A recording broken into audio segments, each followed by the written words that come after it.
15 حدار 1869 نيرو ኣብ ባሕሪ ኤርትራ ኣንፈታ ንምዕራብ ዘቕንዐት መርከብ ትጓዓዝ ኣዛዝታ መርከብ ከም ባህሊ ኣለባብሳ ኣዕራብ ለቢሶም ነበሩ ቋንቋ ዓረብ ጽቡቕ ጌሮም ዝመልኩ ካህን ኣባል ማሕበር ላዛሪስት እዮም ኣብ ርእሲ መንፈሳዊ ስርሖም ተወሳኺ ካልእ ስራሕ ክሰርሑ ተልእኾ ተዋሂቦም ነበረ ኣብታ መርከብ ምስኦም ዝነበሩ ሰባት ካብ የመን ክነቕሉ ከለዉ ንሙታን ጋንጋ እናማዕደኹም ተጓዓዙ ዝብል ሓበሬታ ተዋሂብዎም ቅድሚ ሽዑ ረጊፆሞ ናብ ዘይፈልጡ መሬት እዮም ዝጓዓዙ ነይሮም ሙታን ማለት ብቋንቋ ዓፋር ጫፋት ወይ ጥርዚ ማለት እዩ እተን ኣብቲ ዘመንቲ ካብ ህንዲ ንፐርሽያ ዝመላለሳ ዝነበራ መራኽብ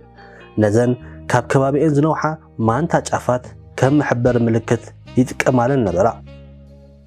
እዚ ሕጂ ኣብ ዘመንና ዓሰብ ተባሂሉ ዝፅዋዕ ዘሎ ወደብን ከባቢኡን ሽዑ እዋን ራስ ሉማቕ ወይ ዓሰብ ባያ ተባሂሉ ይፅዋዕ ነበረ ባያ ብቋንቋ ዓፋር ምንጪ ማይ ማለት እዩ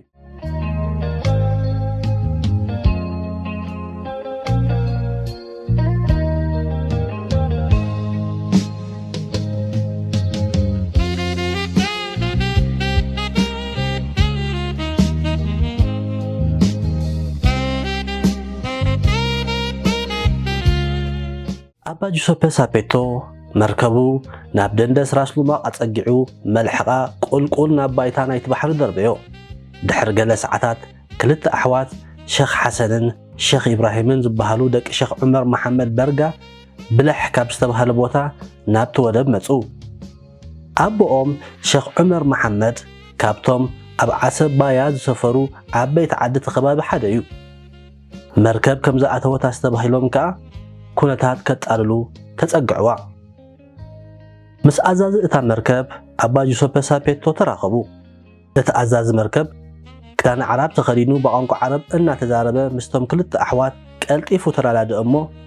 ዝኣኽሎም ኣዕሊሎም ንጽባሒቱ ክራኸቡ ብቆፀራ ተፈላለዩ እቶም ክልተ ኣሕዋት ኣባ ጁሰፔ ሳፔቶ ዝበሃል ኢጣልያዊ ካቶሊክ ምዃኑ እንተዝፈልጡ ነይሮም ምናልባት ሓሳቡ ከየተግበረ ምተመለሰ ነይሩ ኸውን ንጽባሒቱ ንግሆ ሸኽ ኢብራሂም ዑመር ንበይኑ ከደ ኣባ ሳፔቶ ቁርሲ ቀሪቡ ቡን ኣፍሊሑ ክጽበዮ ጸንሐ ንሓድሕዶም ምዉቕ ሰላምታ ተለዋዊጦም ኮፍ በሉ ዝተቐረበሎም ቁርሲ እናበልዑ ኣባ ጁሰፔ ሳፔቶ እዚ ቦታ እዚ ኣዝዩ ሃሩር እዩ ከመይ ኢልኩም ኣብዚ ክትሰፍሩ ኽኢልኩም ኢሉ ሓተተ ሸኽ ኢብራሂም ኣቦታትና ነዚ ምድሪ እዚኦም ኣጽኒሖምልና ካልእ ንፈልጦ ቦታ ይብልናን እዚ ምድሪ እዚ እውን ብዘይካና ካልእ ዝፈልጦ ሰብ የብሉን ንሕና ናቱ ኢና ንሱ ከዓ ናትና እዩ ደቂ ኣባት እዚ ምድሪ እዚ ንሕናን ዘርእናን ኢና ካልእ የለን መራሒኹም ከመን ይበሃል ሸኽ ዓብደላ ሽሕም ይበሃሉ ምኽትሎም ከዓ ሱልጣን ብርሃን ዝተባሃሉ ኣለዉ ንሸኽ ዓብደላ ዶ ክረኽቦም ምኽኣልኩ ኣይ የለውን ኣርሒቖም ንማርሳ ኦቦት ከይዶም ኣለዉ ንሱልጣን ብርሃን ከ ንሶም እውን ንራሓይታ ከይዶም ኣለዉ ግን ኣብ ቀረባ እዋን ክምለሱ እዮም ኣባ ጁሰፔ ሳፔቶ ጽቡቕ ኣነ ከም ትርእየኒ ዘለኻ ንምልእቲ ዓለም ዝዞራ ነጋድ እየ ናብራይ ኣብዛ ትሪኣ ዘለኻ መርከብ እዩ ስለዚ ነዛ መርከብ እዚኣ ዝዕሽገሉን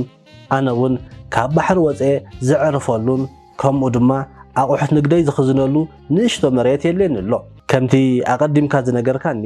ንስኻትኩም ደቂ ኣባት እንተኾንኩም ንእሽቶ መሬት ብመልክዕ ክራይ ክትብሉ ምደለኹ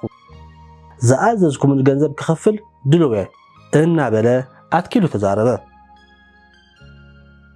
ቀፂሉ ከዓ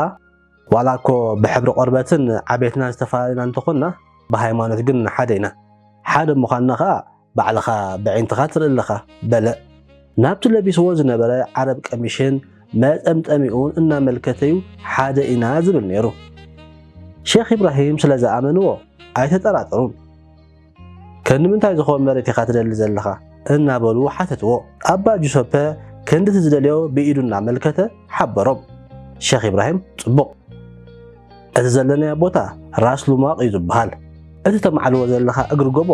ሙታን ጋንጋ ተባሂሉ ይፅዋዕ ስለዚ ካብ ራስ ሉማቕ ክሳብ እግሪ ጎቦ ሙታን ጋንጋ ዘሎ ጎልጎል ኣካሬካ ኣለኹ በልዎ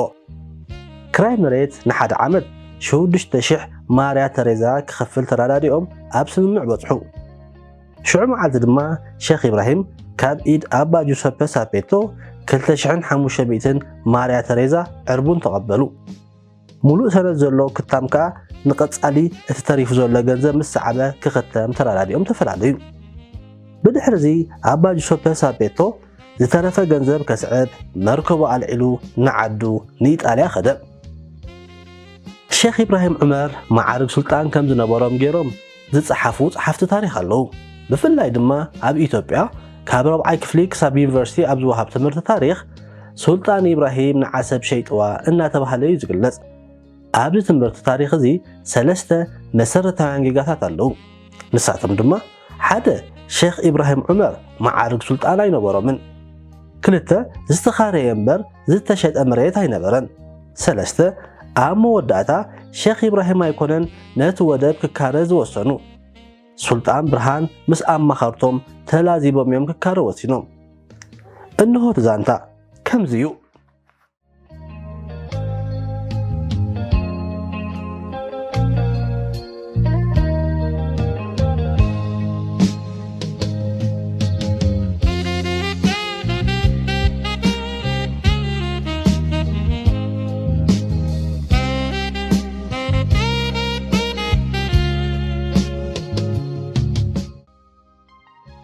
سلام كبرات تخاتلتي أنتورا تيفي نلومي كبح مصحفتي توكيسه كنببو كفتشو اللوم زبلكم مصحفتي نابخم كبل تبقيس اللخو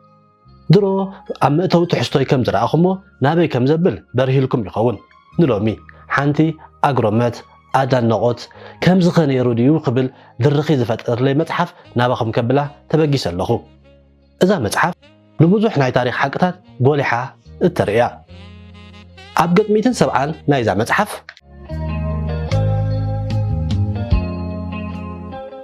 ኤርትራውያን ነቲ ሼኽ ዑመር ሙኽታር ተዓቂቡ ውግእ ዝመርሐሉ ዝነበረ እምባ ክእመን ብዘይክእል ድፍረት ኣብ ህልም ዝበለ ገደል ከም ኣህባይ እናተንጠልጠሉ እናሓኸሩን ንሓለውቲ ዑመር ሙኽታር ቀቲሎም ንዕኡ ማሪኾም ንጸልያን ኣረኪቦሞ ዝብል ትሕዝቶ ንረክብ ኢና እዚ ብኸምዚ ዲና ንፈልጦ ነርና ብዙሕ እዋን ኣብ ፊልም ከም ዝረኣናዮ ንዑመር ሙኽታር ጸዓዱ ክማርኾ ወይና ተዓዚብና እቶም ጸለምቲ ኤርትራውያን ከ ናበይ ኣበሉ እዚ ሓደ ዝተኸወለ ወይ እውን ኮነ ኢልካ ተጎሲዩ ዝተሓልፈ ታሪኻዊ ፍጻሜ ከም ዘሎ ዘርእየና እዩ እዛ መጽሓፍ ነዝን ካልእን እያ ገላሊሓ እተርኢ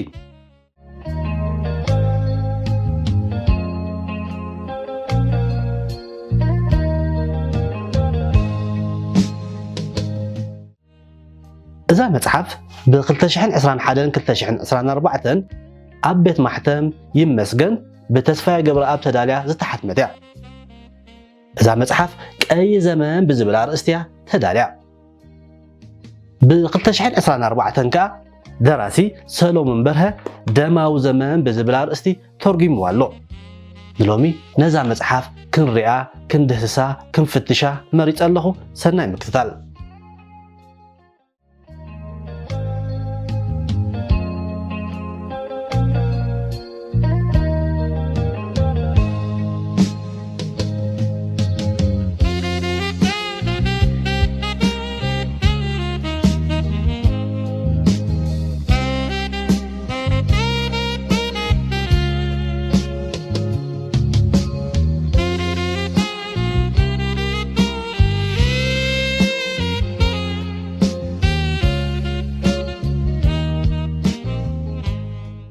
ግዜ ናይ ዘለዓለም ዓሽከር እዩ ሰብ ድማ ናይ ግዜ ባርያ ንግዜ ብደቂቕ ብሰዓት ብወርሓት ብዓመታት ክንሽንሽኖን ከለና ክንቆፃፀሮ ካብ ምድላዩ ግዜ ድማ ንሰብ ንቁልዕነት ዘሕሊፉ ናብ ንእስነት ብምስጋር ናብ እርጋን ወሲዱ ኣብ ኣፈፌት ሞት የብፅሐና እቲ ሎሚ ነብሲ ዘርእዩ ህያው ዝበሃል ሰብ ነበረ ይበሃል ንሎሚ መሰረት ዘንጽፈላ ንጽባሕ ዛንታ ዝፈጥረላ ምዕራፍ ድማ ታሪኽ ኢልና ንጽውዖ ኣብ ታሪኽ ሰብ ኣሎ ኣብ ታሪኽ ፍጻመ ኣሎ ኣብ ታሪኽ ዛንታ ኣሎ ግን ክርድአና ዘለዎ ሓደ ሓቂ ኣሎ እቶም ኣብ ማሕፉራ ታሪኽ ክሰፍሩ ዝበቕዑ እቶም ኣሰሮም ክገርፉ ዝበቕዑ ሰባት ጥራዮም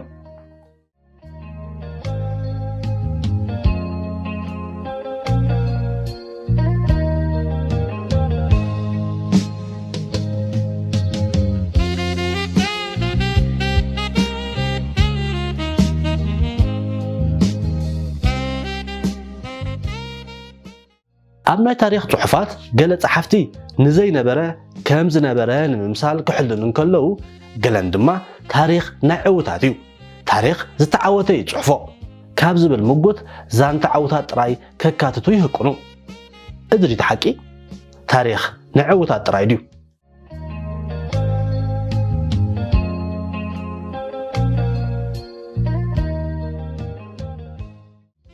ብዙሓት ሰባት ኣብ ከባቢና ማለት ኣብ ምብራቕ ኣፍሪቃ ዝጸሓፉ መጽሓፍቲ ናይ ታሪክ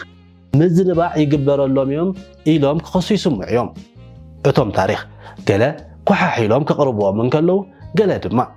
ነቲ ታሪክ ካልእ መልክዕ ብምትሓዝ ዘይነበረ ከም ዝነበረ ዝነበረ ከዓ ከም ዘይነበረ ብምግባር ክስንድዎ ተዓዚምና ኢና መጽሓፍ ደማዊ ዘመን ነዚ ብዝተፈላለየ ጸሓፍቲ ምዝንባዕ ዝተገበረሉ ታሪኻዊ ሓቂ ክተስተኻኽል ዝሃቀረት ኮይኑ ይስምዐኒ ድሒረ ብኣብነት ኣሰነ ከቕርቦ ክፍትነ ሰዓቡኒ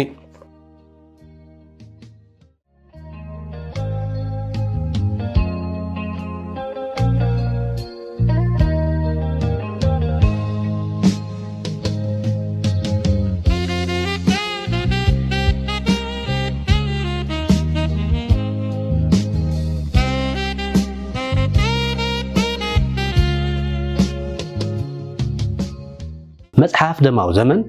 ደራሲ እዛ መጽሓፍ ነብስሄር ተስፋየ ገብረኣብ ኣብ ሓውሲ ምእተው ኣብ ዝብል ትሕዝቶ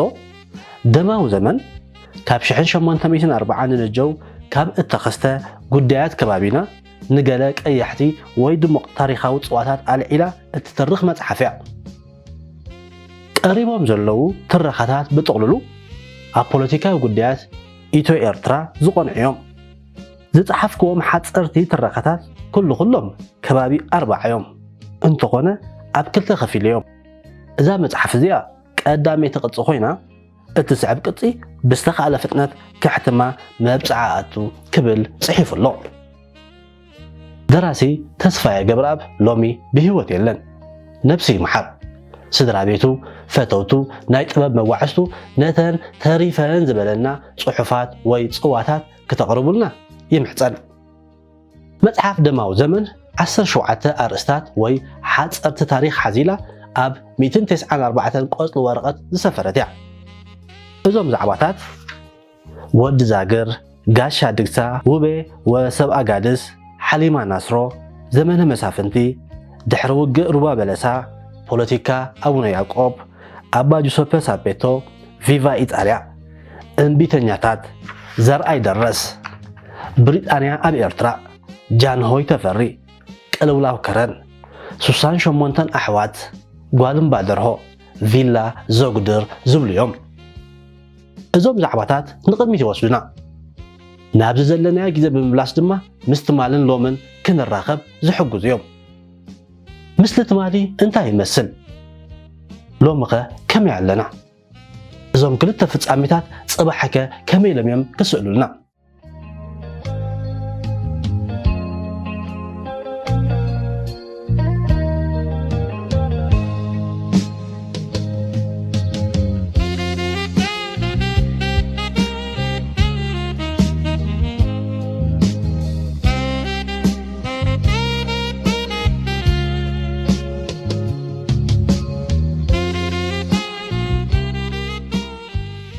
እንፍጽሞም ተግባራት ዕለታዊ ንጥቀመሎም ኣቑሑት ጽባሕ ወሰንቲ ጸወተ ታሪክ ምዃኖም እዛ መጽሓፍ ደማዊ ዘመን ብጉልሕ እተደርእያ ኣብዛ መጽሓፍ ታሪክ ኣሎ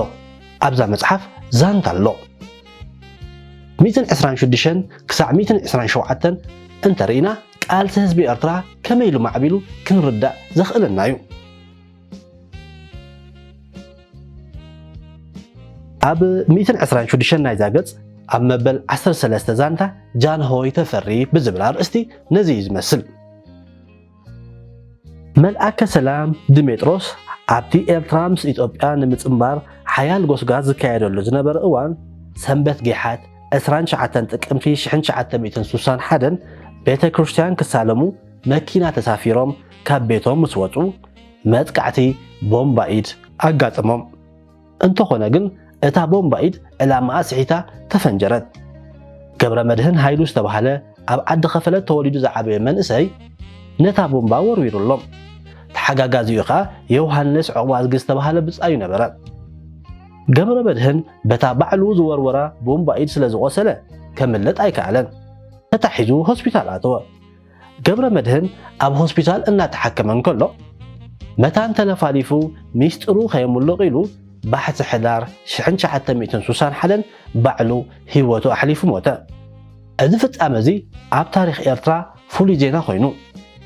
ንጽባሒቱ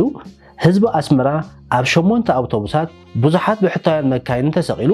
ኣብ ስነ ስርዓት ቀብሪ ገብረ መድህን ሃይሊ ክሳተፍ ንዓዲ ኸፈለት ውሒዙ ሓደ ካብቶም ሽዑ ዝቐበሩ መኳንንቲ ኸዓ ደጊያት ሓረወት ኣባይ ነበሩ ብጠቕላላ ልዕሊ 600 ቀባሮ ተረኺቦም ነይሮም ኣብ ስነ ስርዓት ቀብሪ ገብረ መድህን ባንዴራ ኢትዮጵያ ኣየንበልበለትን እቶም ፌደሬሽን ከይፈርስ ዝቃለሱ ዝነበሩ ኤርትራውያን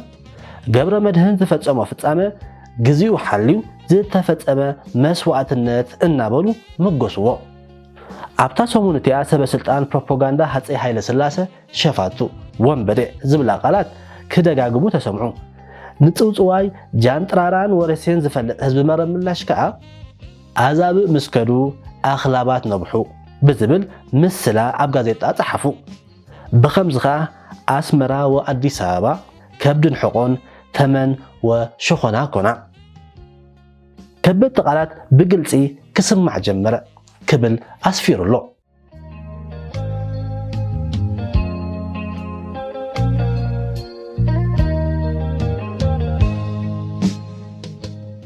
ድሒሮም ዝሰዓቡ ምዕባለታት ከመይ ነይሮም ህዝቢ ኤርትራ ቃልሱ ኣብ በረኻ ቃልሱ ኣብ ከተማ ከመይ ዝመስል እቲ ቃልሲ ከመይ ተዋሂዱ እዛ መጽሓፍ ጉሉሕ ኣብነት እንዳርኣየት እትገልጽ እያ ታሪኻዊ ትራኸ ዘለዎ መጽሓፍቲ ዘለዎ ምንጫዊ ድራኸ ሶርስ ኦፍ ኢንስፓይሬሽን ብዘየገድስ ኣብዞም ዝስዕቡ መሰረታውያን ነጥብታት ተኻቲቶም እዮም ዝጥመቱ ግዜ ቦታ ሰባት ፍጻሜ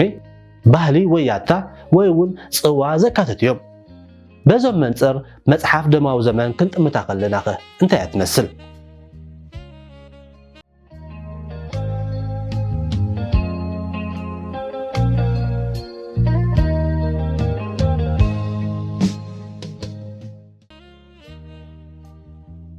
እዛ መጽሐፍ ብኮሜድያ ወግዓ ዛንታ ትጅምር ኣብ ኣስመራ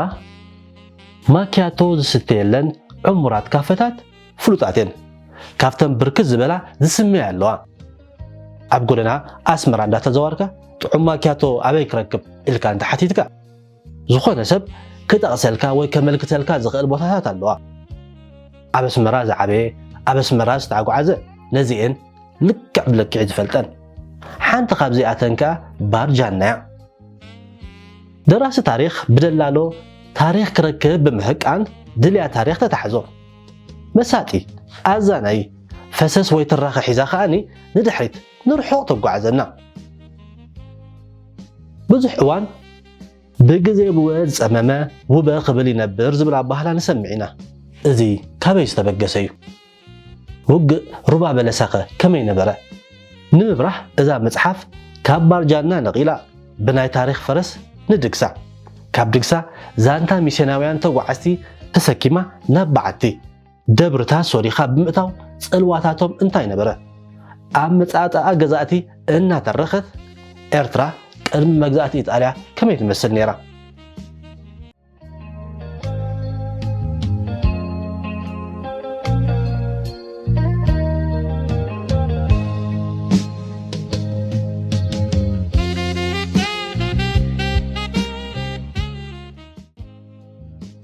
ባሕሪ ነገስታት ኩናት ክመሃሩ እንታይ ይገብሩ ነይሮም ማሕበራዊ ምትእሳር ህዝቢ ኸበሳ ምስ ቆላ ህዝቢ ሰብ ባሕርን መሬትን ከመይ ነይሩ መቸም ኣብ ዓለም ንግዲ ደቂ ሰባት ፍሉጥ እዩ ብዙሕ እዋን ፊልምታት እውን ተዓዚምናሉ ኢና ኣብ ኤርትራ ኣብ ከተማ ምጽዋዕ ንግዲ ደቂ ሰባት ይካየድ ከም ዝነበረ እንፈልጥ ክንደይ ኮን ንኸውን ነዚ ንግዲ ደቂ ሰባት ዘካይዶ ዝነበረ መን እዩ ካበይ ዝመፁ ሰባት እዮም ከ ዝንገዱ ነይሮም ወይ ካበይ ዝመፁ ሰባት እዮም ዝሽየጡ ነይሮም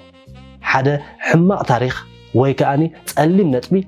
እተዘንቱ መጽሓፍ ደማዊ ዘመን እያ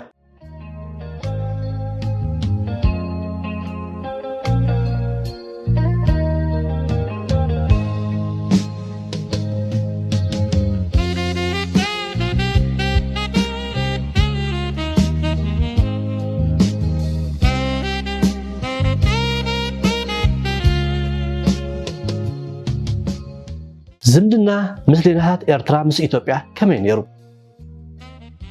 ልክዕ ኤርትራውያን ሓቢሮም ወይ ተወዲቦም ክከላኸሉ ኣይበቕዑን እዚ ማለተይ ማእከላይ መንግስቲ ኣቂሞም ነቲ ዝመጾም ዝነበረ ወራራት ክምክቱ ይከኣሉን እቶም ኣብ ከባቢኡ ንግስነት ወይ ምስሌንነት ሒዞም ዝነበሩ መሳፍንቲ ግን ወራር ክመጾም እንከሎ ሓቢሮም መሬቶም ይከላኸሉ ነይሮም ሓቢሮም ነቲ ዝመጾም ጸላኢ የጥቅዑ ነይሮም እንተኾነ ማእከላይ ምምሕዳር ማእከላይ መንግስቲ ስለ ዘየቆሙ ብዙሕ ዋጋ ክኸፍሉ ተገዲዶም እዮም እዚኦም ኣብ ዝተፈላለየ ቦታ ንግስነት ወይ ምስሌንነት ሒዞም ዝነበሩ መሳፍንቲ ዝምድንኦም ምስ ምስሌነታት ኢትዮጵያ ወይ ነገስታት ኢትዮጵያ ከመይ ይመስል ነይሩ እሶም ዘውረድሎም ግፍዒ እንታይ ነይሩ መጽሓፍ ደማዊ ዘመን ክተብርህልና እያ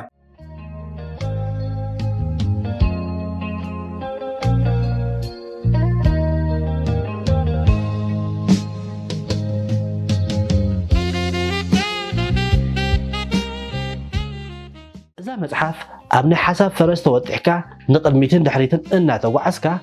ታሪኻዊ ፖለቲካዊ ቁጠባዊ ምዕባለታት ኤርትራን ኢትዮጵያን በረሃው ኣቢላ እተርኢ መጽሓፍ እያ እዛ መጽሓፍ ኣብ ኣተሓዛ ታሪኽ ዘለና ዕሽነት ክተውልሕ ድማ ኣርሒቑ ዝጥመት ኣተሓሳስባ ኣቶ ዘጉድር ንገንዘብ ወይ ንረብሓ ዘለና ህርፋን ብዘረድእ ድማ ናይ ታሪኽ ትራጀዲ ሓሳባት ትዛዝም ኣቶ ዘጉድር ፈታዊ ታሪኽ እዮም ነይሮም ኣቶ ዘጉድር ኣብ ቤቶም ብዙሕ ታሪኽ ህዝቢ ኤርትራ ኣብ መዓብሉ ክፀው ዝኽእል ንብረት ሰኒዶም ነይሮም እንተኾነ ኣብዛ መጽሓፍ ኣንቢብኩም እቲ ዝሰዓበ ክትከታተልዎ ትኽእሉ ኢኹም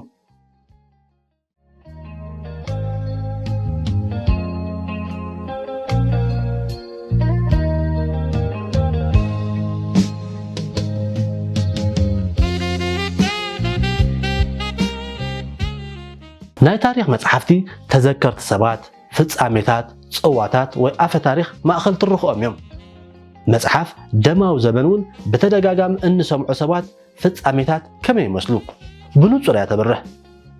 ንኣብነት ሰባርና ኹራ ዝብል ክንደይ ግዜ ሰሚዕና ንኸውን ዕስማን ቡሪ ሰባርና ኹራ መን እዩ እንታይ ፈጺሙ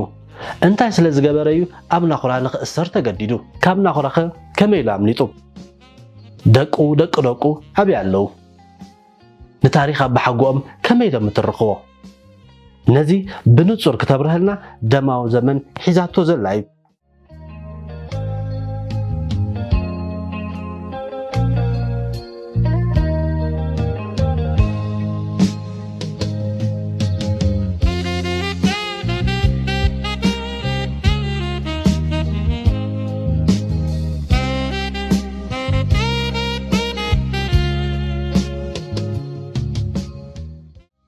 ካልእ እቲ ጎመራ እናተባህለ ዝተደርፈሉ መጽሓፍ ዝተደረሰሉ ብስሙ ባንክ ዝተሰመየሉ ዘርኣይ ደረስ እውን ኣካል ዛ መጽሓፍ እዩ ንዘርኣይ ደረስ ብኸመይና ንፈልጦ ዛንታ ዘርኣይ ደረስከ ከመይ ኢልና ኢና ንገልጾ ዛንታ ዘርኣይ ደረስ ኣብ ኢትዮጵያ ዛንታ ዘርኣይ ደረስ ኣብ ኤርትራ ከመይ እዩ ዘርኣይ ደረስ ሓደ ድዩ ወይ ብዙሓት ዘርኣይ ደረስከ ብልክዕ መን እዩ ዘርኣይ ደረስ እንታይ ይፈጺሙ ኣብ ገጥሚትን ሓደን ናይዛ መጽሓፍ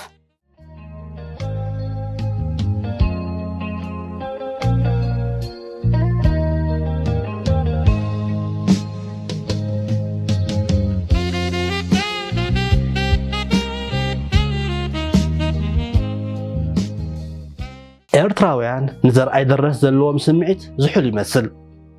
ኣብ ከባቢ ኣስመራ ዝርከብ መቃብር ዘርኣይ ደረስ እውን መስሕብ ቱሪስት ኮይኑ ከገልግል ኣይከኣለን ታሪኽ ዘርኣይ ደረስ ኣብ እዋን ገድሊ ትምህርቲ ጅግንነት ኣብነት ባህጊ ነፃነት ኤርትራውያን ኮይኑ ኣየገልገለን መንእሰያት ኤርትራ ብዛዕባቲ ዘርኣይ ደረስ ኣብ ሮማ ዝፈጸሞ ቅያ መንቀሊኡ እንታይ ከም ዝኾነ ብትኽክል ኣይፈልጡን እዮም ዘርኣይ ደረስ በኣንጻሩ ኣብ ኢትዮጵያ ኣዝዩ ውርዩ ሎሬት ጸጋየ ገብረ መድህን ይልማ ማናዮን ዝተባሃሉ ጸሓፍቲ ድራማ ታሪክ ዘርኣይ ደረስ ብመልክዕ ተዋስኦ ኣዳልዮም ኣብ መድረኽ ኣቕሪቦሞ ኣብ ኣዲስ ኣበባ ቤት ትምህርቲ ባንካ ጎደናን ክፍለ ጦርን ብስሙ ተሰይሙሉ በዚ ኸኣ ጅግንነታዊ መንፈሱ ብድሕሪኡ ዝሰዓቡ ወለዶ ኣብነት ኮይኑ ኣገልጊሉ ገጠምቲ ንጅግንነቱ እናልዕሉ ወዲሰሞ ድምፃውያን ኣዚሞሙሉ ብዙሓት ደረስቲ እውን መጽሓፍቲ ደሪሶም ኣሕቲሞሙሉ ብዛዕባ ዘርኣይ ደረስ ዝዝንቶ ዝነበረ ዛንታ ዋላ እኳ ዝተጋነነ ልቢ ወለድ ዝሓወሰ እንተነበረ ንዘርኣይ ደረስ ግን ንሱ ዝንእሶ እምበር ዝበዝሖ ኣይነበረን ዘርኣይ ደረስ ኣብ ሮማ ዝፈጸሞ ጅግንነታዊ ፍጻመ ንኹሎም ጸለምቲ ዓሌት ኣብነት ጅግንነት ኮይኑ ከገልግሉን ተገብአ ኢትዮጵያውያን ክሳብ ሎሚ ንዘርኣይ ደረስ ከም ምልክት ጅግንነትን ሓርበኝነትን ምጥቃሞም ጉብዩ ታሪክ ኣብርሃም ደቦጭ ሞጎስ ኣስገዶም ጀነራል ኣማን ሚካኤል ዓንዶም ሌተናል ኮሎኔል በላይ ሃብተኣብ ኣብ ኢትዮጵያ ምልክት ጅግንነትን ሓርበኝነትን ኮይኑ ይዝከር ኣሎ ቅያ ናይቲ ጎመራ ብዝብል ሳጉኡ ዝፅዋዕ ዝነበረ ዘርኣይ ደረስ ግን ዝያዳ ኩሎም ክትረኽ ጸኒሕሎ ኣብ ኤርትራ ታሪክ ዘርኣይ ደረስ ስለምንታይ እዩ ዘይተወረየ ንዝብል ሕቶ ልቢ ወለድ ዝሓወሰ ደርሰት ጸሓፍቲ ኢትዮጵያ ንጅግንነታዊ ቅያ ዘርኣይ ደረስ ስለ ዝበረዞ እዩ ዝብል ሓፂረን ቀሊልን መልሲ ክወሃብ ይኽእል እዩ እዚ መልሲ ግን እኹል ምላሽ ኣይኮነን ምኽንያቱ ሓቀኛ ታሪክ ዘርኣይ ደረስ ከም ዘለዎ ልቢ ወለድ ከይሓወስካ ክትጽሓፍ ስለ ዝከኣል ስለዚ ሓቀኛ ታሪክ ዘርኣይ ደረስ ብሓፂሩ እንሆ ንምሉእ ትሕዝትኡ መጽሓፍ ደማዊ ዘመን ተወከሱ መጽሓፍ ደማዊ ዘመን ብዙሕ ሓበሬታ ብውሕሉል ኣጸሓፋ 17 ዛንታታት ሓቂፋ ተዳልያ ዘላ መጽሓፍ እያ መደበይ ቅድሚ ምዝዛመይ ኣብ ገጽ 179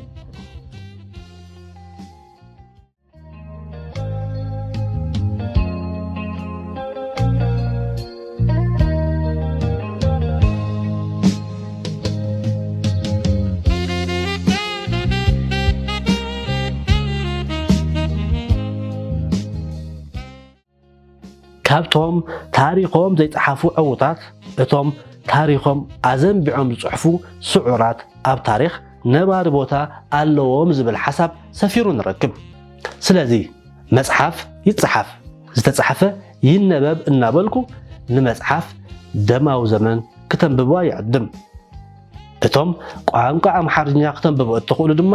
ቀይ ዘመን ብዝብል ኣርእስቲ ተዳልያላ ብኻልእ መጽሓፍ ክሳዕ ዝምለሰኩም ሰናይ ቅደም